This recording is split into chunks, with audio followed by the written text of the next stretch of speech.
प्यारे बच्चों, कैसे हैं आप सब? मुझे उम्मीद है कि आप सब खैरियत से होंगे और खूब मज़े से अपनी ज़िंदगी गुजार रहे होंगे। बच्चों, आज जो मैं आपको कहानी सुनाने जा रही हूँ इसका नाम है हेज़ल और लियो की जादुई मुहिम जोई।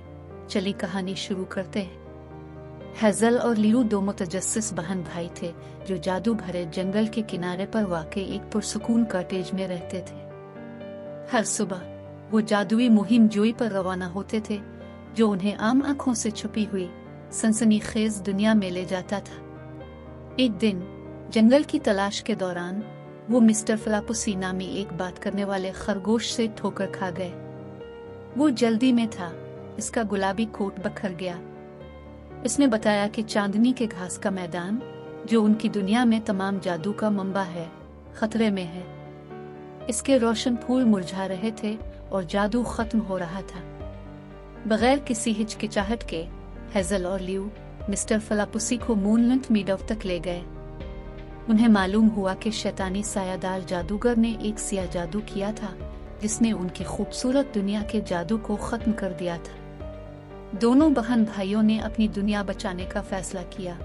बहादुरी और परियों की धूल के छींटे से लैस होकर हेज़ल और लियो ने क्रिस्टल की चाबी तलाश करने की जस्तजू शुरू की।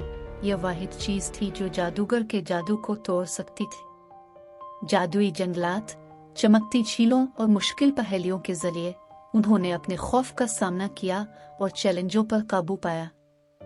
आखिर में वो क्रिस्टल गार पर पहुंचे जहां उन्हें चाबी मिली। उसकी चमक अंधेरे में छेद कर रही थी। उम्मीद से भरे दिल के साथ लियो ने जादूगर का जादू तोड़ दिया और जादू चांदनी के मैदान में वापस आ गया। जंगल के सारे जानवर उनकी हिम्मत के लिए शुक्रगुजार थे। जंगल की मखलूक ने हेज़ल और लियो की बहादुरी का जश्न मनाया और वो जानते थे कि उनकी जादुई मुहिम जोई बहुत दूर थी। मुस्कुराहटों और नए एतमाद के साथ वो अपनी मुहिम्माती दुनिया को तलाश करते रहे।